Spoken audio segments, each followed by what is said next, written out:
we have Meenu Ma'am today on board, and we are about to talk about the real struggles and their solutions. So let's give a warm welcome to Meenu Ma'am, a mentor who has not only mentored hundreds and thousands of learners move from hesitation to confidence with clarity and consistency. So over to you, Meenu Ma'am. Hi, ma'am. Good evening. How are you doing? I am doing great and thank you so much for the warm welcome. Yes, tell me how has your day been going so far?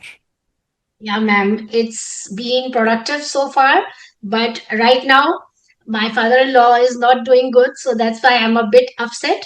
But yes, as we all know that life is all about ups and downs. So let's pray for him. So the first question that I want to start my session with is, why do people study English for years? Like, I have heard this from many people that they have been studying English for years and years. Still they hesitate to speak confidently. So what may be the reason behind it?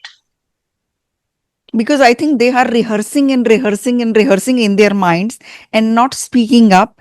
And we know they are researching on how to start speaking and all. They are gathering a lot of knowledge. And people who do more research become more aware of what they do not know, isn't it? When we do Yeah. more research, we become more aware, and that puts us in self doubt, and the self doubt keeps increasing when we keep researching. So I think that makes them question that whether they are ready to speak or not. That is the only thing, because if they have been working for years, so they should be able to speak. But unless they force themselves, unless they step out of their comfort zone, nothing will happen. They are worried that people will judge them. That is what, like, that they have to do. Nobody else can just, do that for them. So that we all faced, like, like there is a river flowing which has, you can say, hot water or something. I am on this side and the fluency is on that side. So it's not possible that I go somehow by, I cannot go bypass that. I will have to go through that, and we have all gone through that. So everyone will have to go through that discomfort, which most of us are not ready to do.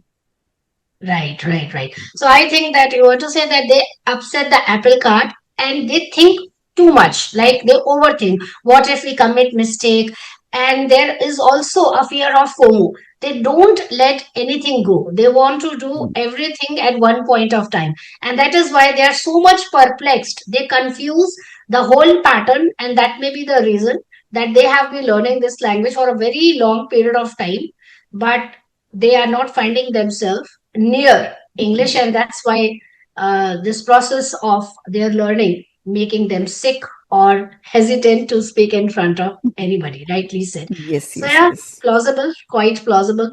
And ma'am, what do you think that why do many learners they understand English? Like, a very unanimous and very common mistake that people do. They overthink.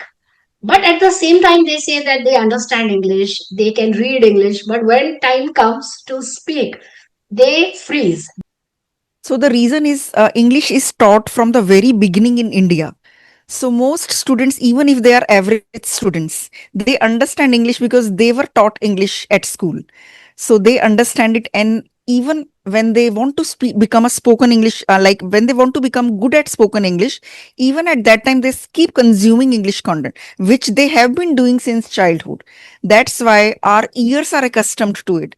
Our eyes are accustomed to it because our eyes are reading, ears are listening to it, but we are not training our mouth muscles enough. So they don't realize that they need to speak enough, as they listen to English content enough, as they read enough, they need to speak enough. That is why they are not able to speak. And they can understand everything because they have been reading, they have been watching English content. That is the only reason. If they start speaking without worrying about the grammar mistakes, one day they will themselves see that they cannot just understand, they can speak well too. So everyone who says this, they can come out of that thing. Unless they speak, nothing will happen. So that is the only thing. Yes, well said. And everyone must give a second bite at the cherry, no matter what. Keep practicing, keep speaking, and unless and until we commit mistake, we can't fathom that where are we can't understand, we can't gauge the problem. And this is how we can come out of the comfort zone and start speaking. That's the first important step, right? He said. So Yes. ma'am, in this course of learning English, of teaching English, we face many common mistakes in this process. So what are those common mistakes? Would you like to reflect on that, that people can just improve these kind of mistakes so that they can work on those common mistakes to achieve fluency in English? Okay. So I think first thing is they focus too much on accuracy. Hmm. So when they are at beginner level, they should not focus too much on that. But yes, I would say when they reach intermediate level, where they are able to frame correct sentences and they are able to convey their emotions beautifully, at that time they should work a little on their accuracy as well, because now at they are at intermediate level. For beginners, I would say they should start speaking from day one itself, because speaking is required. And it is a lame excuse that I don't have any speaking partner. Now they have chat gpt in everyone's phone, it is there, so they can speak with it. If they are not comfortable with outsiders, gain a little confidence. If chat gpt is not able to find too many mistakes, then go ahead and speak to other people. So now you can just, you can give a mock test. It's like a mock test. Speak with chat gpt, then go out and speak to real people. We didn't have that liberty. I like, we didn't have that kind of a thing which could give us practice at home. So we were like, we always went out and spoke to other people, and we got to know our mistakes there. Like, we didn't have google or anything, so we used to get to know our mistakes, and then we used to come and rectify them. So now I think it is really important to start speaking from the first day itself. That is the biggest mistake, if they Yes, yes. think that they have to become perfectionist. Right, right. We shouldn't leapfrog the basics while learning this language. We should also understand the basics, also the basics and structures. Because while learning this English, what I am noticing nowadays that people are focusing more and more on compressive structures, advanced vocabulary, idioms and phrases. So, do you really think that is important part of learning this language? I would say I have seen many people who are not even aware where past is used, where present is used, but they are still using new idioms, phrases, and new words. I think unless you are able to form correct sentences, you are able to convey, you are able to tell everyone what you want to say, and people are understanding you. Before that, there is no need to include those kind of advanced structures in your language, because most of the Indian speakers do that to impress other people. That's basically not communication. I would say communication is something that your point is reaching across. So Hmm. you are not there to impress other people, you are there to communicate what you want to say. So your thoughts and emotions should reach across, not your idioms. So I tell people that don't focus on these, but after coming to intermediate level, you can do that a little. Don't go overboard on them. So don't make it something which can impress other people. I think in Yes. India it happens, and I have spoken to many native speakers. They say that in India people learn English language to impress other people. In native English speakers never do that. They never use these kind of things. And if we speak like this in front of a native speaker, they will probably laugh. They will probably find it very funny that, oh, in like that, if someone comes to me and he is learning Hindi for the first time, and that person comes to me and tries to impress me by saying, मैंने ये प्रतिज्ञा की है, I would burst out laughing. Don't you Exactly. think? Exactly, exactly. The same goes with Hindi also. That never we use in our daily conversation these kind of compressive structures. So the No, same we applies. never. Yeah, the same applies to English also. That when you are in a Yes. learning process, we just go very simple. It's very simple process. And as you have mentioned beautifully, clarity must be in the first place, right? We must worry about clarity rather than accuracy. And don't worry about idioms and phrases. Keep in touch with idioms and phrases, and it should be a very natural process. So, ma'am, you have mentioned Yes. so beautifully about the importance of Chat GPT. But still, people are figuring out that what is the exact way so that they can find perceptible, change in their fluency standard. So, what methods would you recommend? How should we use Chat GPT in order to improve the fluency level? I would suggest an activity that I have tried with many of my students and it has worked beautifully for them. The exercise is read one page of any article or read something online or from a newspaper, magazine, anything. Read a full page and then describe it in your own words to Chat GPT. Like on the Chat GPT prompt, describe whatever you read, summary of it, and then Chat GPT will correct your mistakes. So reading, writing, and then Chat GPT will correct your mistakes. Now speak out loud when you see the corrected paragraph. So this improves your speaking, reading, writing, everything, and this really enhances it really enhances your speaking skills, and you can get to hear the correct pronunciation as well. So I have and there is one more activity that I also do sometimes that I got to know from someone else, that whenever we come across new vocabulary, sometimes we learn 10 words in one day, but are we comfortable using those words? We are not. So it doesn't happen. Sometimes we learn those new words, but they become part of our daily conversation when we are 100% sure about them. When we are Yes. 99% sure, then it is not good to use them because we might be using them in wrong context, right? So I sometimes go to Chat GPT and say that, okay, you have taught me this new phrase or something, or I got to know about this, I picked it up from a movie or something, now I want to use it in my daily speech, let me know if I'm using it correctly. So I say that out loud in a context. I try to form some story and then use it. And then ChatGPT tells me if I used that phrase correctly. After doing that and after some more research on the particular word, then I include it in my daily speech. Otherwise, I do not. So, in these two ways, I use it a lot. Wow. So Chat GPT can be a bedrock for all of us, but if it has to be used in a very proper way, like you have to treat Chat GPT as your friend. You can ask anything, everything, any time of the day, but you must make sure that whatever you are asking Chat GPT, you must ensure that you are using also in your daily conversation. And the words must be Yes. usable, approachable, and sensible, because chat gpt again, it's full of knowledge, it's a plethora of knowledge, but at the same time we must pick very sensibly the words that we may use on the regular basis. That is very important. So nowadays, ma'am, as we have already talked about idioms and phrases, let's talk about vocabulary. Like many people, they say that vocabulary definitely plays a pivotal role. Maybe we talk about how can we talk about on any topic, or talk about any genre, then we need vocabulary. But again, the same question, that what is important, grammar or vocabulary? Because you are the right person to ask these questions. Um, I think vocabulary and grammar both you can work on after you reach a level where you are able to form some sentences, like you are not just saying I am here, I am there, my name is this and that. If you are past that level, then you can work a little on grammar, a little on vocabulary. So don't go too deep in grammar and don't go overboard with grammar as with vocabulary as well.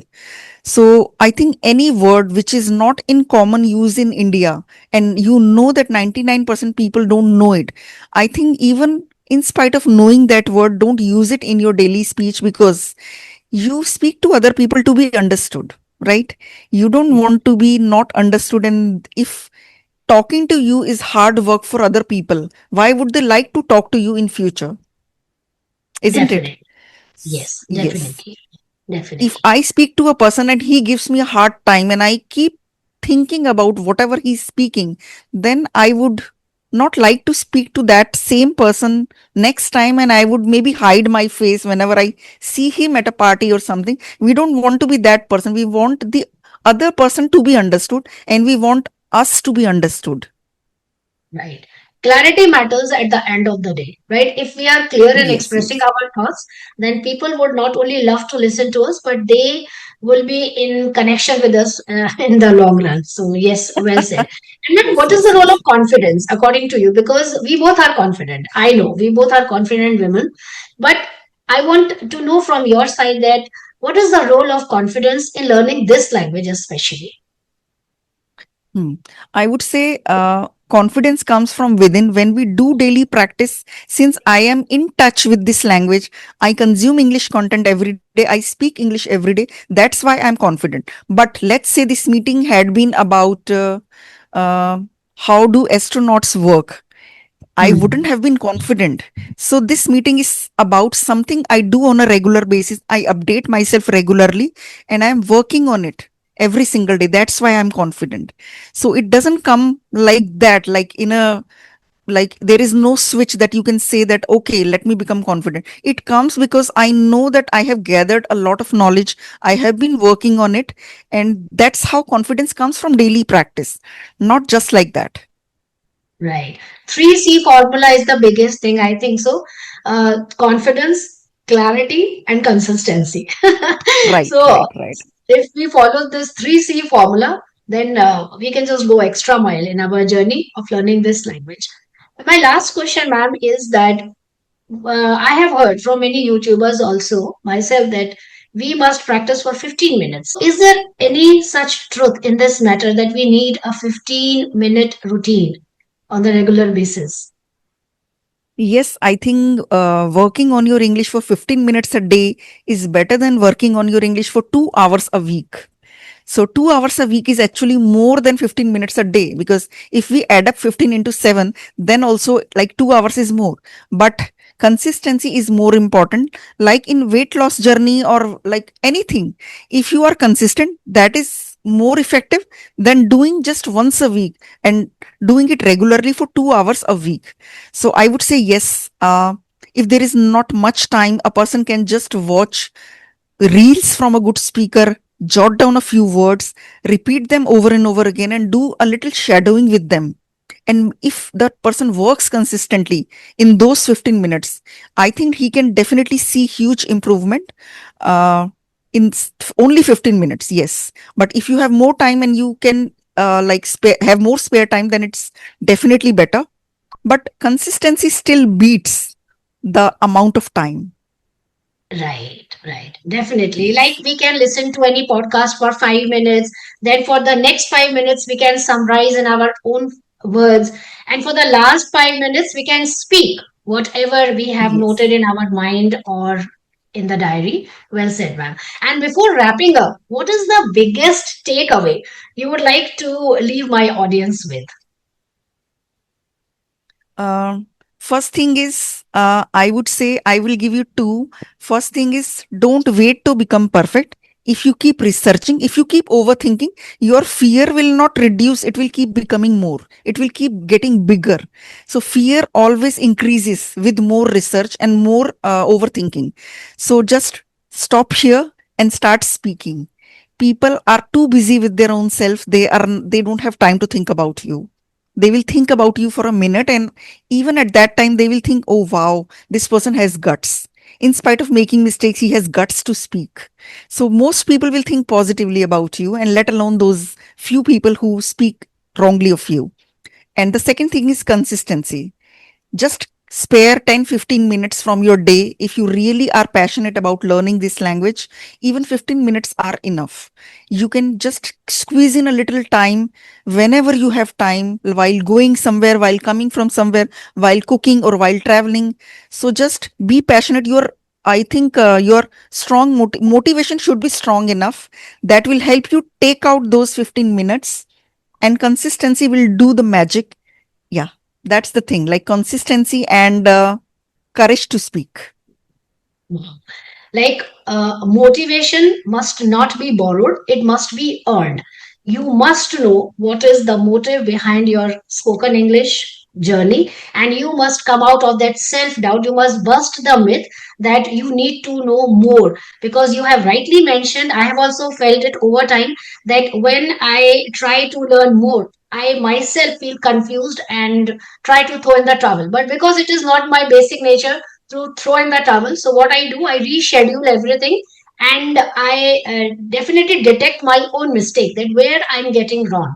So yes, if Mhm. it's possible for all of us, select 5 words for a day, work on those 5 words unless and until you become confident that now you are all set to use those 5 words on the regular basis in your daily conversation.